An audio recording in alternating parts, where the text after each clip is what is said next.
পুরুষ যা হয়েছেন, মহিলারা আপনাদের চেয়ে দ্বিগুণ। বাংলার যেখানেই যাচ্ছে হুজুর, মহিলাদের জায়গা দেওয়া যাচ্ছে না। গত 4 দিন আগে ছিলাম বগুড়া সোনাতলায়, মহিলাদের ঢল নেমেছিল।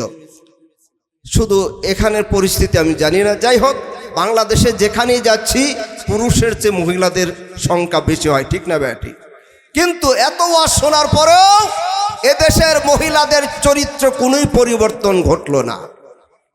তাই বলি, গাছ যখন ছোট থাকে গাছে বেড়া দিতে হয়, গাছ বড় হলে বেড়া দিলে কোনোই লাভ নেই। বলবেন হুজুর এটা কেমন কথা বললেন?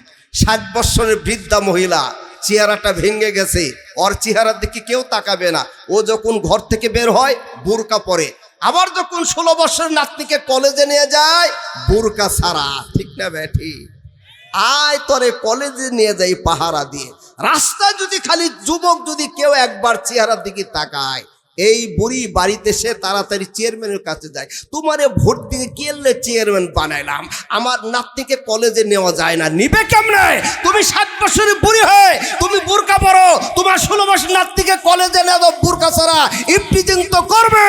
এদেশের যে সমস্ত মেয়েরা, যে সমস্ত কলেজ পড়ুয়া বোনেরা বেহাইয়া বেশরম নির্লজ্জের মতো ঘর থেকে বের হয়, যুবকদেরকে উত্তপ্ত করে, এদেরকে বিচারে কাঠ করে দাঁড় করানো দরকার।